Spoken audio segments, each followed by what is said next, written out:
Students, Faiz educational institute Faizabad Naugaon में आपका खैर मकदम है। आज हम टर्म सेकंड का लास्ट चैप्टर उठा रहे हैं, प्रोबेबिलिटी। तो इससे पहले कि हम एक्सरसाइज पर जाएं, हमें कुछ डेफिनेशंस पढ़नी है। और पहली डेफिनेशन है outcome.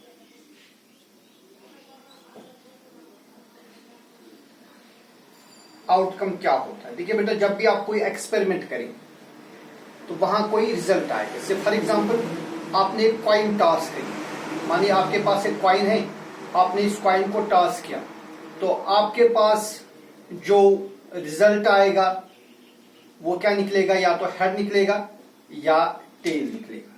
So you will get either a head और a tail. So this head and tail, these are the outcomes of tossing a coin. ठीक है। इसी तरह माने आपके पास एक डाइस है और आप इसको रोल करेंगे। देखिए डाइस क्या होता है, वो एक क्यूबिकल फॉर्म में होता है, क्यूब होता है वो डाइस के। आपको मालूम है इसके 6 साइड्स होते हैं और हर साइड पर काउंटिंग लिखी होती है, फ्रॉम 1 to 6 लिखा होता है। इन पर एक साइड पर लिखा होता है 1, दूसरे पर 2, फिर 3, फिर 4, फिर 5 एंड 6। तो अगर आप इस डाइस को रोल करेंगे तो क्या निकलेगा? वहां या तो 1 निकलेगा या 2 निकलेगा या 3 निकलेगा या 4 निकलेगा या 5 निकलेगा या 6 निकलेगा। So these are all outcomes. ठीक है। सो आउटकम मीन्स जब भी हम कोई एक्सपेरिमेंट करते हैं वहां जो रिजल्ट निकलेगा उसको हम बोलते हैं outcome. So when we perform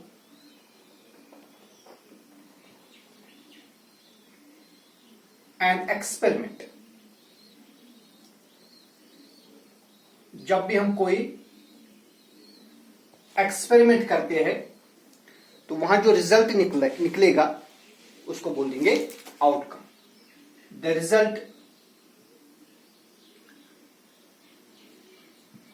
result obtained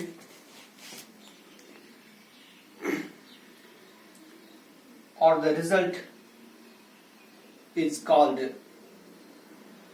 the outcome. For example, if we toss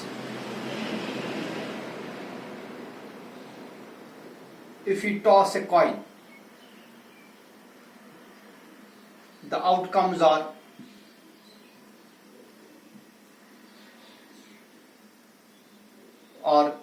either a head or a tail। या तो वहां एक हेड निकलेगा और टेल निकलेगा। ठीक है। तो देखिए आप याद रखेंगे हेड को हम अब के बाद अगर हमें हेड कहीं पर लिखना होगा तो हम इसको एच से डिनोट करेंगे, और अगर कहीं पर टेल लिखना होगा तो हम इसको टी से डिनोट करेंगे। देखिए इसके बाद एक और डेफिनेशन है रैंडम एक्सपेरिमेंट।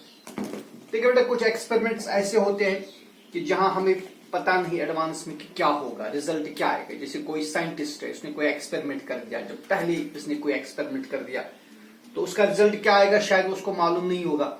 लेकिन कुछ आउटकम्स, कुछ एक्सपेरिमेंट्स ऐसे होते हैं जिनका रिजल्ट हमें पहले से ही मालूम होता है, लेकिन एग्जैक्ट रिजल्ट मालूम नहीं होता है। उसको बोलते हैं हम रैंडम एक्सपेरिमेंट। वो क्या होता है रैंडम एक्सपेरिमेंट? देखिए फॉर एग्जांपल अगर आप एक कॉइन करेंगे ना टॉस, आप कॉइन टॉस करिए, तो टॉस करने से पहले ही आपको मालूम है कि वहां या तो हेड निकलेगा या टेल निकलेगा। तो आपको मालूम है, पहले से ही पता है, थर्ड कोई ऑप्शन है ही नहीं। या तो हेड निकलेगा ये या टेल निकलेगा, लेकिन एग्जैक्टली क्या निकलेगा यह हमें मालूम नहीं।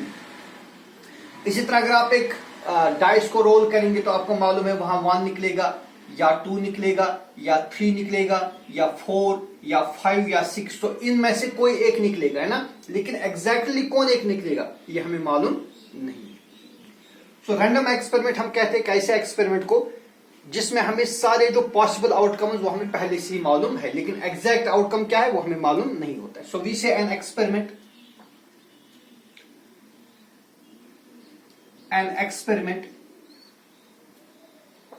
in which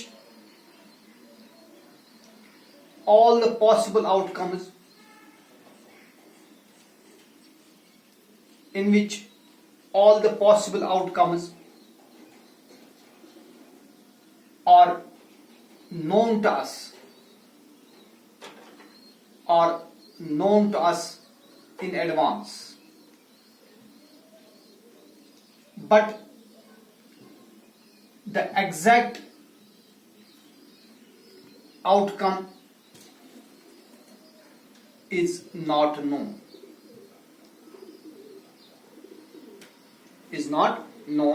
Such an experiment is called a random experiment. इसको हम बोलेंगे random experiment. For example, while tossing a coin, अगर हम coin toss करेंगे, while tossing a coin, we already know, हमें पहले से ही मालूम है that the outcome will be, कि जो आउटकम होगा वो क्या होगा, that the outcome will be either a head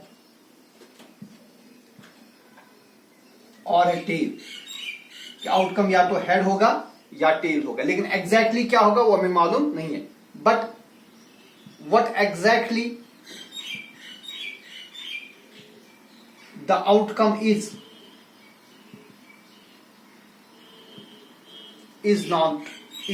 not know. लेकिन क्या निकलेगा हमें तो मालूम है कि या तो हेड निकलेगा या टेल निकलेगा, लेकिन क्या निकलेगा एग्जैक्टली वो हमें पता नहीं है. ऐसे एक्सपेरिमेंट को हम कहते हैं रैंडम एक्सपेरिमेंट. ठीक है. फिर एक और डेफिनेशन है जिसको हम बोलते हैं सैंपल स्पेस.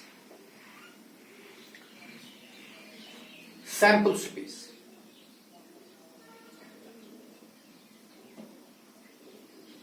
इस सैंपल स्पेस को हम एस से भी डिनोट करते हैं या ए से डिनोट करते हैं. तो बेटा सैंपल स्पेस क्या होता है.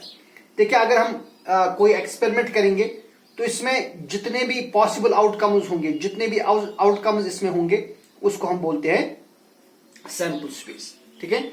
The set of all possible outcomes, the set of all possible outcomes of a random experiment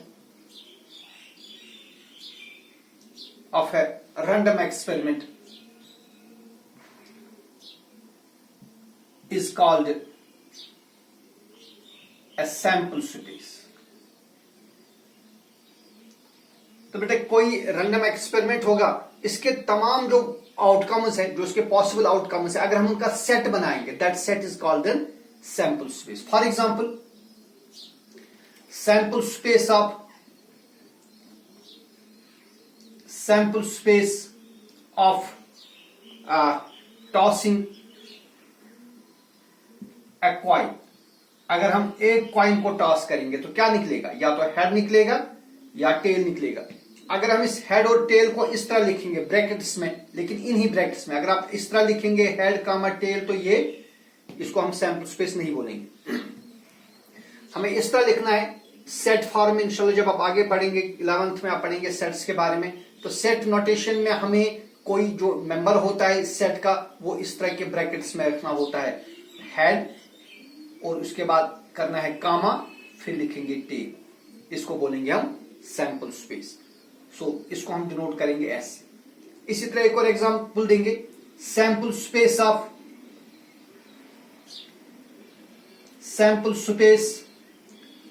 tossing two coins. देखिए अगर दो कॉइन्स को टॉस करेंगे तो क्या निकलेगा. देखिए अगर हम दो कॉइन्स लेंगे तो क्या होगा, या तो पहली कॉइन में भी हेड निकलेगा और दूसरी कॉइन में भी हेड ही निकलेगा, या तो ऐसा होगा कि पहली कॉइन में हेड निकलेगा और दूसरी कॉइन में टेल निकलेगा, ये भी एक पॉसिबिलिटी है. या तो ऐसा होगा कि पहले ही कॉइन में टेल निकलेगा और दूसरी कॉइन में हेड निकलेगा, ये भी एक पॉसिबिलिटी है. या क्या ऐसा होगा कि दोनों कॉइन्स में टेल ही निकलेगा. So yes, these are all possible outcomes, these are the outcomes of tossing two coins. अगर इसको हम लिखेंगे सेट फॉर्म में, क्या लिखेंगे सेट फॉर्म में, इस तरह लिखेंगे हेड हेड कामा हेड टेल कामा टेल हेड कामा टेल टेल, इसको हम बोलेंगे ये हो गई इसकी सैंपल स्पेस। ठीक है, एक और एग्जांपल देंगे। सैंपल स्पेस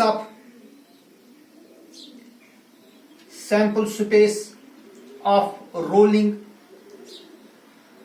ए डाइस। देखिए अगर डाइस को रोल करेंगे, डाइस में अगर हम रोल करेंगे तो क्या निकलेगा, या तो 1 निकलेगा, ठीक है, या तो 2 निकलेगा, या तो 3 निकलेगा, या तो 4 निकलेगा, या 5 निकलेगा, या 6 निकलेगा। ठीक है ना, these are all possible outcome. और अगर हम इन आउटकम्स को सेट फॉर्म में लिखेंगे इस तरह, इनको हम ब्रैकेट्स में रखेंगे, इन लॉन्ग ब्रैकेट्स में, देन ये होगी इसकी sample space. So sample space means set of all possible outcomes of a random experiment. ठीक है, तो बेटा इसके बाद एक और एग्जांपल है। अगर हम 2 डाइस को रोल करेंगे एक साथ, एक और एग्जांपल देंगे। Sample space of rolling 2 dices, sample space of rolling 2 dices.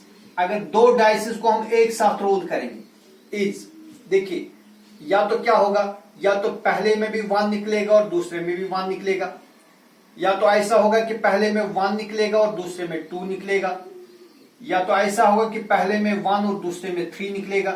ठीक है, या तो पहले में 1 और दूसरे में 4 निकलेगा, या तो 1 और 5 निकलेगा, या तो 1 और 6 निकलेगा, या ऐसा होगा कि पहले डाइस में 2 और दूसरे में 1 निकलेगा, या तो दोनों में 2 ही निकलेगा, या तो 2 और 3 निकलेगा, देन 2 and 4, ये भी एक पॉसिबिलिटी है।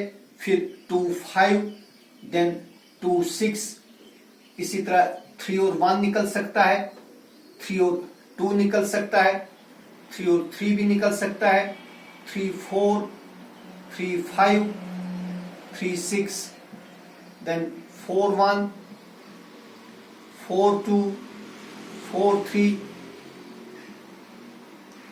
4 4। देखिए यहां मैं कामास करता हूं 2 एलिमेंट्स के बीच, ये एक एलिमेंट है, 4 1 एक एलिमेंट है, उसके बाद कामा करना है। यहां मैं कहीं पर कामा करना भूल गया हूं, यहां पर कामा करने हैं, 2 एलिमेंट्स के बीच में कामा डालना है। अगर कामा नहीं डालेंगे तो बेटा ये सेट नहीं बनेगा। ठीक है, इस चीज का आपको ख्याल रखना है। 4 4, 4 5, देन 4 6, देन 5 1, 5 2, 5 3,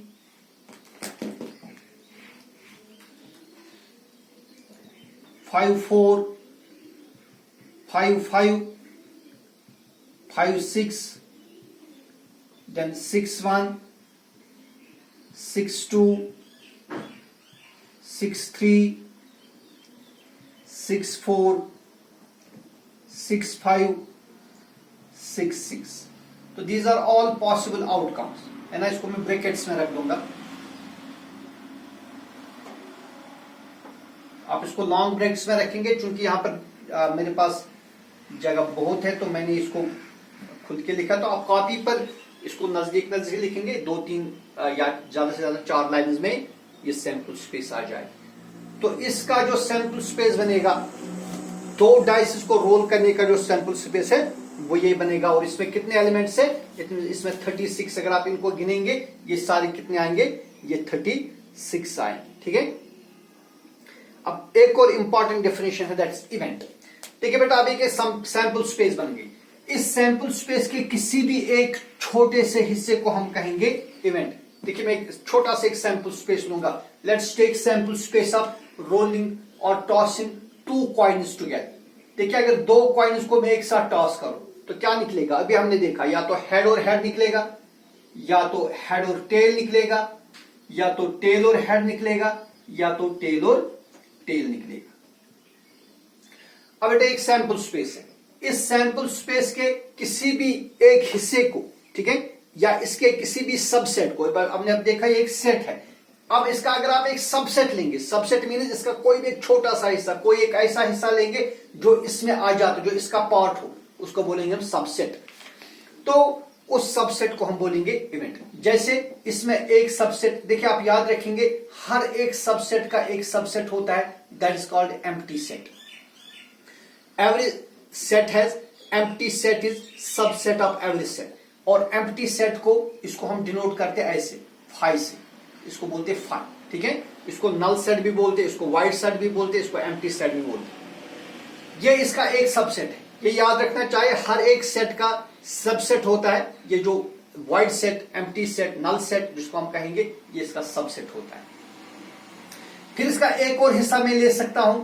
देखिए अगर मैं इसका एक छोटा सा एक और हिस्सा लूं, हेड हेड अगर मैं लूं, ये भी इसका एक हिस्सा है, यानी एच एच, ये इसी का एक हिस्सा है ना।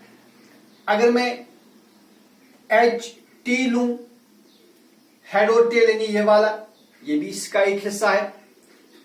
अगर मैं टी एच लूं, ये भी इसका एक हिस्सा है। अगर मैं टी टी लूं, ये भी इसी का एक हिस्सा है, ठीक है ना।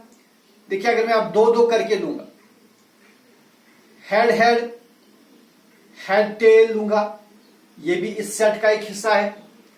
अगर मैं हेड हेड और टेल हेड लूं, ये भी इसका एक हिस्सा है। इनफैक्ट इसके कितने सबसेट्स बनाएंगे, देखिए इसमें 1 2 3 4 एलिमेंट्स है, इसके सबसेट होंगे 2 raised power 4, that is 2 2s are 4, 2s are 8, 2s are 16। इसके 16 सबसेट्स होंगे, तो मैं वो 16 सबसेट्स यहां पर बना लूंगा। तो दूसरा मैंने बनाया हेड हेड टेल हेड। एक और सबसेट इसका बन सकता है हेड हेड टेल टेल, ये इसका सबसेट बन सकता है। फिर हेड टेल टेल हेड बन सकता है, यानी एच टी कामा टी एच, ये भी इसका एक सबसेट है। अगर मैं एच टी और टी टी लूं, ये भी इसका एक सबसेट है। हेड हेड टेल टेल, ये भी इसका एक सबसेट है। या बेटा मैं इस तरह लूंगा टेल हेड और टेल टेल, ये भी इसका सबसेट है। टेल हेड टेल टेल, ये भी इसका एक सबसेट है। देखिए पहले केस में मैंने एलिमेंट्स को एक एक करके लिया, फिर दो दो एलिमेंट एक साथ लिए। अब मैं तीन तीन एलिमेंट्स एक साथ लेता हूं। पहले लिखेंगे head head head tail tail head, ये भी एक इसका सबसेट बनेगा। फिर हेड हेड हेड टेल और फिर टेल टेल लेंगे, ये भी इसका एक सबसेट बनेगा। या मैं यहां से स्टार्ट करके ले सकता हूं head tail tail head tail tail, ये भी इसका एक सबसेट बनेगा। फिर अगर मैं सारा सेट लूंगा, हर एक सेट खुद का सबसेट होता है। Head head head tail tail head tail tail. देखिए मैंने क्या किया, पहले केस में मैंने लिया 5 या एम्प्टी, इसका इस तरह मैंने लिया, मैंने कहा इसको बोलते हैं एम्प्टी सेट। हर एक एम्प्टी सेट हर एक सेट का सबसेट होता है। फिर मैंने एलिमेंट्स एक एक करके लिए, मैंने पहले लिया हेड हेड, फिर लिया हेड टेल, फिर टेल हेड, फिर टेल टेल। फिर मैंने दो दो एलिमेंट्स एक साथ लिए, head head head tail, head head tail head, head head tail tail, then head tail tail head, head tail tail tail, tail head tail tail. फिर तीन तीन एलिमेंट्स एक साथ लिए, head head head tail tail head, head head head tail tail tail, then head tail tail head tail tell, ठीक है ना। फिर मैंने चार एलिमेंट्स एक साथ लिए, head head head tail tail head tail tail, ये देखेंगे आप, ये 16 आएंगे। कितने आएंगे? 16। इनमें से हर एक को हम बोलेंगे इवेंट, हर एक, क्योंकि ये सारे सबसेट है ना इसके, तो हर एक सबसेट को हम बोलेंगे इवेंट। जैसे ये एक इवेंट है, ये सेट एक इवेंट है, ये भी एक अलग इवेंट है, ये एक अलग इवेंट है, ये एक अलग इवेंट है, ये भी एक इवेंट है, इसी तरह ये एक इवेंट है, ये भी एक इवेंट है, ठीक है, ये भी एक इवेंट है, ये एक इवेंट है। इनफैक्ट हर एक सेट जो है ये इसका सबसेट है, और हर एक सबसेट जो है वो क्या होता है? वो इवेंट होता है। क्या होता है? इवेंट। तो यही हम लिखेंगे डेफिनेशन इवेंट की।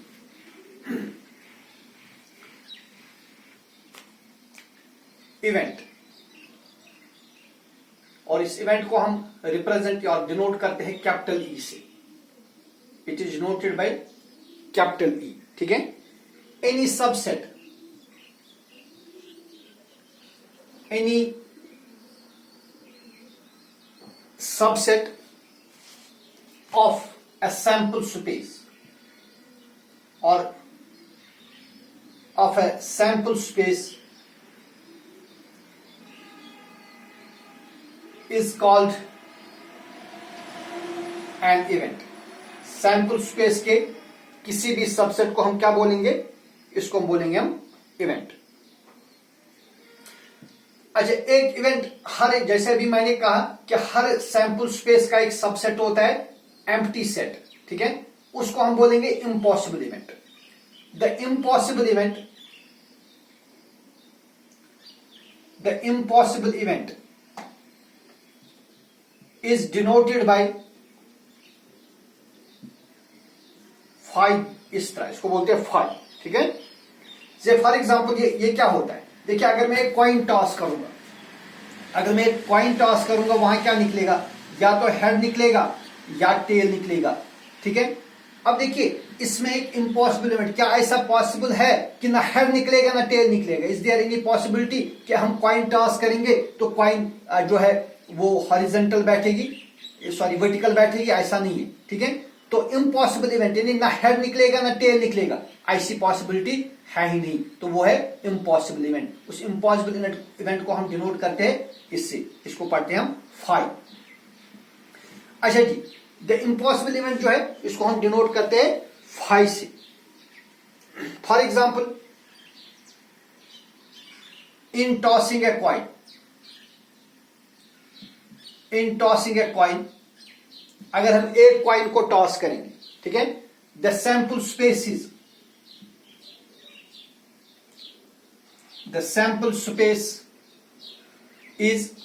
क्या है? सैंपल स्पेस हेड और टेल, या तो हेड निकलेगा या टेल निकलेगा। अब इसके किसी भी एक सबसेट को ले लो, दैट इज इवेंट, ठीक है। आप इसको हियर ऑल द सबसेट्स, अब हमने कहा इस सबसेट को हम क्या बोलते हैं? इवेंट, और you may say event. All the events of this sample space are, इस सैंपल स्पेस के जो इवेंट्स बनेंगे, देखिए अभी मैंने कहा ये इम्पॉसिबल इवेंट जिसको हम कहते हैं, या एम्प्टी सेट बोलेंगे, this is event of every set, it is subset of every set. तो इसका एक इवेंट बनेगा ये 5। इसी तरह इसका एक और इवेंट बनेगा, जैसे इसको मैं नाम रखूंगा E1, तो एक इवेंट बनेगा एम्प्टी सेट 5। दूसरा इसका इवेंट बनेगा, उसका नाम रखेंगे E2। अगर आप सिर्फ हेड लेंगे, ये हेड इसका इवेंट बनेगा। अगर आप एक और इवेंट लेंगे इसका E3, एक और इवेंट बनेगा इसका सिर्फ T, और एक और इवेंट हम ले सकते हैं जिसमें कि दोनों आएंगे, हेड और टेल। देखिए ये इसके सारे सबसेट्स है, इसमें 2 ही एलिमेंट्स है, लिहाजा इसके 2 पावर 2 यानी 4 सबसेट्स होंगे, 1 2 3 4। All these 4 subsets are called event of this sample space. तो बेटे इसके इवेंट्स, ठीक है। अब इसके बाद है प्रोबेबिलिटी। अब हम पढ़ेंगे जो हमारा असली मौजू है, प्रोबेबिलिटी। प्रोबेबिलिटी हम निकालते हैं हमेशा इवेंट की, किसकी? Probability of an event. Probability of an event यह हम डिफाइन करेंगे। सपोज देखिए हमने एक एक्सपेरिमेंट किया, suppose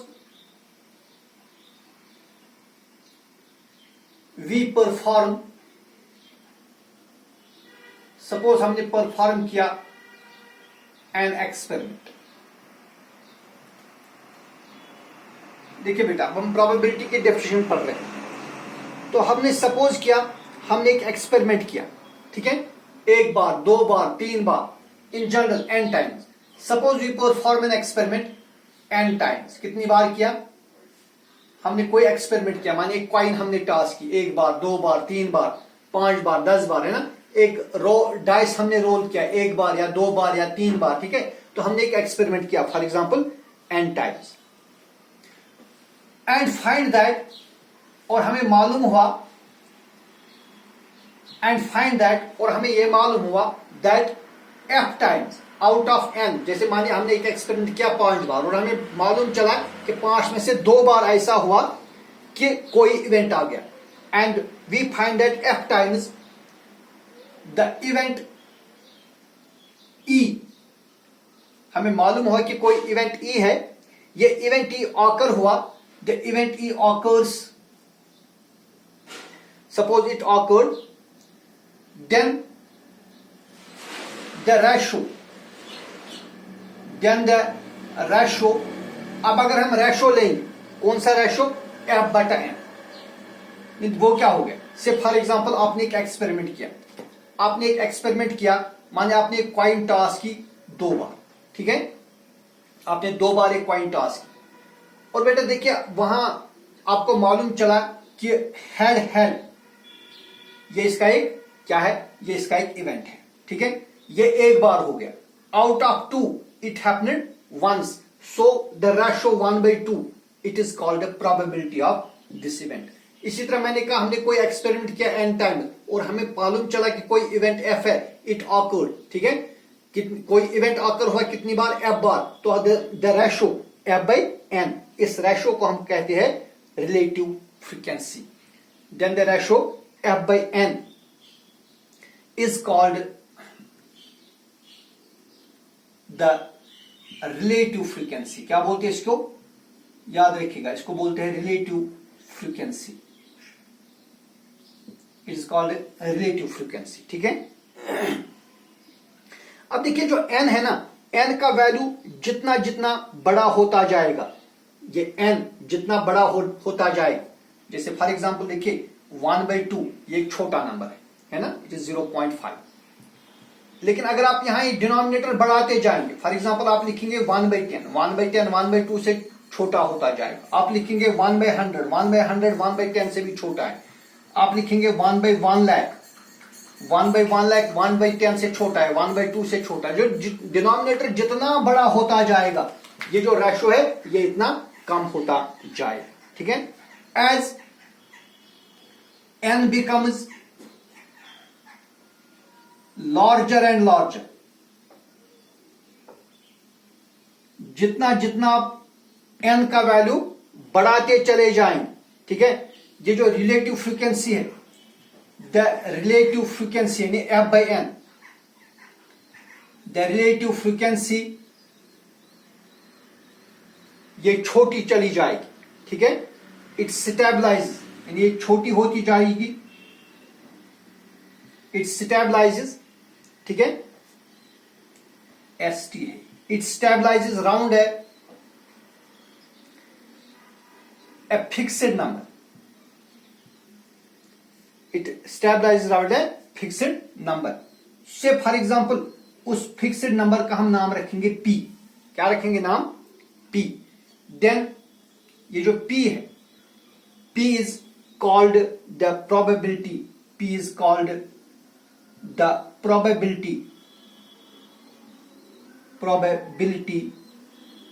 of the event E, तो जो probability of event E है इसको हम कहेंगे probability of, इसको हम डिनोट करेंगे P से। So thus probability of event E, ये जो probability of event E है, ठीक है, P of E will mean probability of E, it is equal to number of E divided by number of S, वो क्या हो गया, probability of an event is equal to number of favorable outcomes to E, it is equal to number of favorable outcomes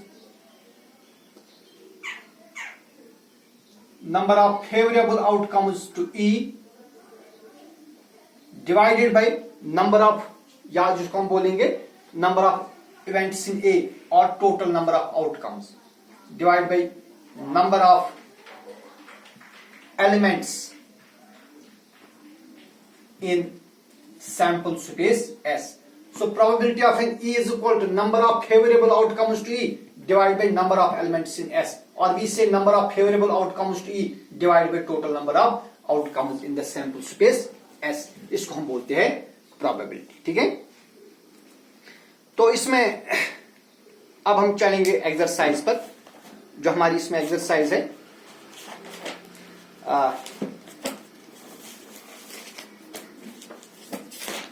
exercise number 5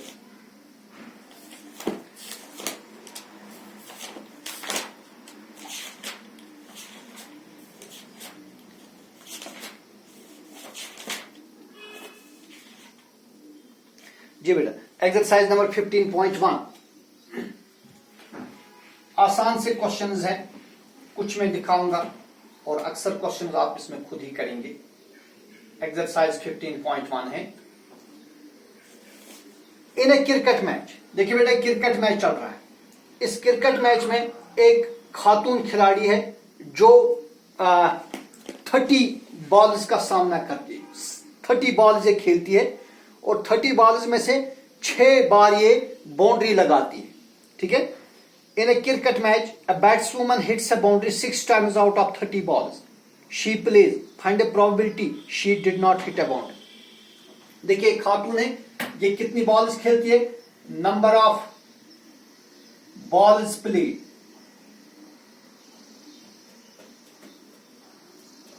is equal to 30। 30 गेंदें ये खेलती है। तो यानी इस एक्सपेरिमेंट जो सैंपल स्पेस है, इस एक्सपेरिमेंट का जो सैंपल स्पेस है that has 30 elements, that means she played 30 balls. Number of boundaries hit, तो out of these 6 she hits, out of 30 balls, sorry, she hits 6 boundaries. We have to find the probability that she did not hit a boundary. So let E is the event. Let E is the event that she hit a boundary. पहले बेटे देखिए हमें निकालना है कि she did not hit a boundary. तो हम पहले देखेंगे what is the probability that she hit a boundary. Let us suppose that E is the event that she hit a boundary. Then probability of E, पहले देखेंगे probability of E, फिर देखेंगे हम probability of not hitting a boundary. Then probability of E, अभी हमने देखा it is equal to number of favorable outcomes. Number of favorable outcomes to E divided by total number of outcomes or total number of elements in S. अब बेटा देखिए probable number of what are the number of favorable outcomes to, यानी उसने कितनी बार boundary hit की, क्योंकि हमने लिखा is the event that she hit a boundary, कितनी बार इसने बाउंड्री हिट की, 6 बार, और टोटल नंबर ऑफ आउटकम्स कितने हैं, 30. So probability of that she hits a boundary is 6 1 or 6 6 5 or 30. तो इसने बाउंड्री हिट की होगी, that is 1/5. अब हमें क्या निकालना है, therefore probability of not E, देखिए E क्या लिखा हमने, E is the event that she hit a boundary, then probability of not E is the event that she did not hit a boundary. E का negative लेना है, E क्या statement क्या है, E is the event that she hit a boundary, not E क्या होगा फिर, then E not E is the event that she did not hit a boundary. इस not E को हम यूजुअली एक्चुअली जब आप सेट थ्योरी पढ़ेंगे इस तरह लिखते हैं, इसको बोलते हैं E कंप्लीमेंट. क्या बोलते हैं इसको, E कंप्लीमेंट, याद रखेंगे आप. It is called complement of a set. So complement of set means that does not exist in set. मानिए बेटा एक सेट है, say for example this is set A या set S. Not S means जो कि S से बाहर हो, जो S से बाहर हो, जो इसमें ना है, जो S से बाहर हो, उसको बोल देंगे not E. So E हमने रखा है is the event that she hit a boundary, then not E is the event that she does not hit a boundary, जो हमारा क्वेश्चन है. जब आप याद रखेंगे प्रोबेबिलिटी ऑफ नॉट E ये होती है बराबर 1 माइनस प्रोबेबिलिटी ऑफ E. देखिए एक फॉर्मूला है, आप याद रखेंगे probability of not E it is equal to 1 minus probability of E.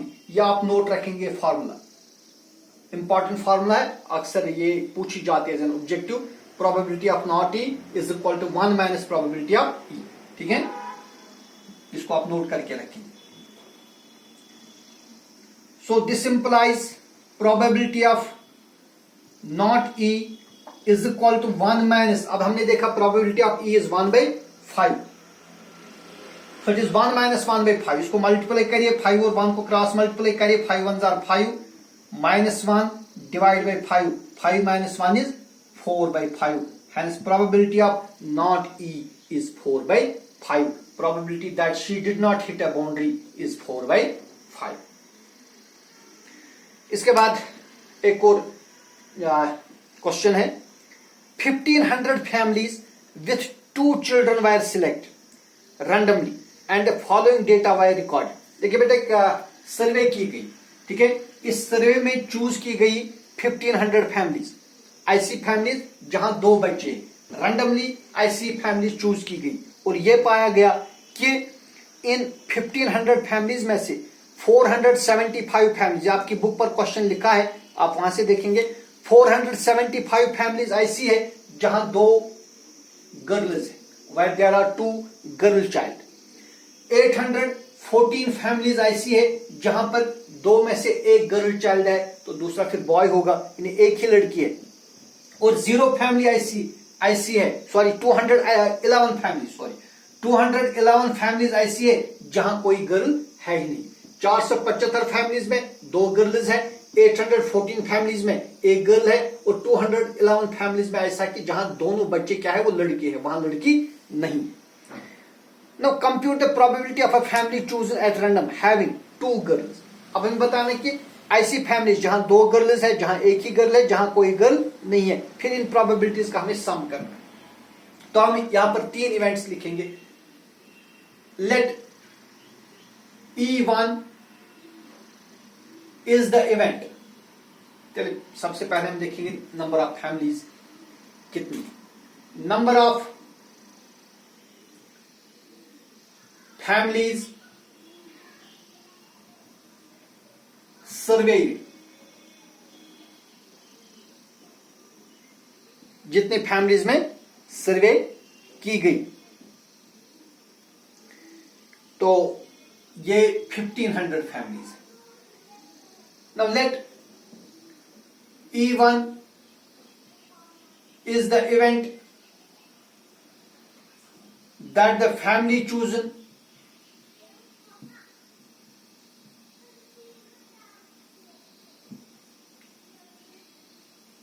has 1 girl child.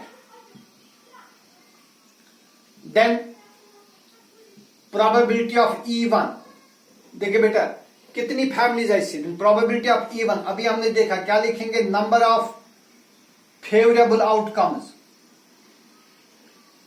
Number of favourable outcomes to E1 divided bye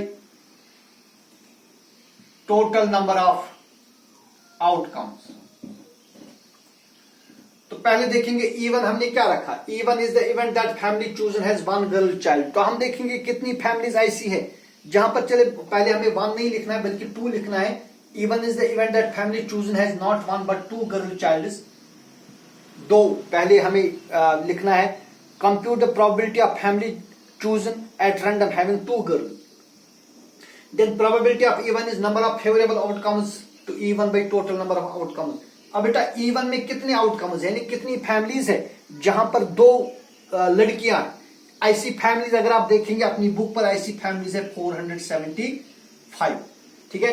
और टोटल फैमिली जिनमें सर्वे की गई वो कितने हैं, वो 1500 families. So the ratio is 475 by 1500। आप चाहे तो आप इसको ऐसे रख दीजिए या चाहे आप इसको कैंसिलेशन भी कर सकते हैं। अगर आप कैंसिलेशन भी करेंगे, देखिए यहां पर मैं करूंगा 475 by 1500, पहले 5 से होगी, 5 9 are 45, 47 minus 45 is 2, ये बनेगा 25, 5 5 are 25, 5 3 are 15, 0, फिर 5 से कैंसिलेशन होगी, 5 1 are 5, 9 minus 5 is 4, ये बनेगा 45, 5 9 are 45, 5 6 are 30 and 0। तो आप 475 by 1500 लिखिए, या आप चाहे तो आप 19 by 60 भी लिख सकते हैं, ठीक है। Hence probability that the family chosen has 2 girl childs is 19 by 60। तो आप देखेंगे हमेशा जो प्रोबेबिलिटी है ना, आप नोट करेंगे, जो प्रोबेबिलिटी है दैट इज ऑलवेज ग्रेटर और equal to 0। Probability of an event is always greater और इक्वल टू 0, यानी प्रोबेबिलिटी 0 भी हो सकती है, ठीक है, या 0 से बड़ी होगी, लेकिन ये हमेशा 1 से छोटी होगी या 1 होगी। देखिए अगर प्रोबेबिलिटी 0 होगी that is called impossible event, और अगर प्रोबेबिलिटी पूरी 1 होगी then that is called sure event, ठीक है। और बाकी जो इवेंट्स है उनकी प्रोबेबिलिटी इम्पॉसिबल इवेंट और श्योर इवेंट के दरमियान यानी 0 और 1 के दरमियान होगी। प्रोबेबिलिटी किसी भी इवेंट की प्रोबेबिलिटी 1 से ज्यादा नहीं हो सकती और 0 से छोटी नहीं हो सकती, ये आप नोट रखेंगे। इसी तरह है, अब हमने ऐसी family, we have to find the probability that the family chosen has one girl child. देखिए इजी है, यहां हम लिखेंगे let E2 is the event that the family chosen has one girl child, that the family chosen has one girl child, then probability of E2 is number of favorable outcomes to E2 divided by total number of outcomes। अब बेटा देखेंगे E2 में कितनी families है, 814, कितनी है 814, और total जो फैमिलीज जिनमें सर्वे की गई they are 1500, so the probability is 814 by 1500। आप इसको कैंसिलेशन कर दीजिए, ठीक है, 2 से होगी, 2 4s are 8, 2 7s are 14, 2 7s are 14, 15 minus 14 is 1, ये बनेगा 10, 2 5s are 10 and 0, so it is called 407 divided by 750, hence the probability that the family chosen has only one girl child is 407 by 750। फिर तीसरा है that the family chosen has no girl child। अब बेटा हम देखेंगे late E3 is the event that the family chosen has no girl child, then probability of E3 is number of favorable outcomes to E3 divided by total number of outcomes। अब देखिए कितनी families ऐसी है जिनमें कोई girl child नहीं है, इस तरह की 211 फैमिलीज हमारे पास है, और टोटल फैमिलीज जिन पर सर्वे की गई कितनी है 1500, तो 211 by 1500 ये इसकी प्रोबेबिलिटी होगी। अब क्वेश्चन कहता है, हमें क्या कहता है, नाउ हमें बोलता है क्वेश्चन कि इन प्रोबेबिलिटीज का आप सम कर दीजिए, probability of E1 plus probability of E2 plus probability of E3, ये 3 प्रोबेबिलिटीज है, इनका सम निकालना। देखिए पहले केस में जो प्रोबेबिलिटी आ गई थी दैट वाज 475 by 1500, फिर हमने उसमें कैंसिलेशन करी और वहां निकला 19 by 60। दूसरे केस में जो प्रोबेबिलिटी निकली दैट वाज 814 डिवाइड बाय 1500, फिर इसमें भी हमने कैंसिलेशन करी, वहां निकला था 407 by 750, और यहां पर देखिए क्या निकलेगा 211 by 1500, क्योंकि यहां कोई कैंसिलेशन नहीं होगी। अब आप इनको ऐड कर दीजिए, 1500 तीनों का डिनोमिनेटर है, तो 1500 हम बनाएंगे कॉमन डिनोमिनेटर, और ऊपर क्या होगा 475 प्लस 814 प्लस 211, इनको ऐड कर दीजिए, 1 plus 4 is 5 plus 5 is 10, carry आ गए 1 plus carry 1 is 2, 2 plus 1 is 3, 3 plus 7 is 10, carry आ गए 1, 2 plus 1 is 3, 3 plus 8 is 11 plus 4 is 15, तो ये बनेगा 1500 डिवाइड बाई 1500, इसको कैंसिल करिए, वहां क्या निकलेगा 1। So sum of all events, sum of the probabilities of all events of an experiment is always equal to 1। ठीक है, तो आज के वीडियो में हमने ये पढ़ा, तो कल हम इंशाल्लाह मजीद क्वेश्चन पर बात करेंगे। वस्सलाम।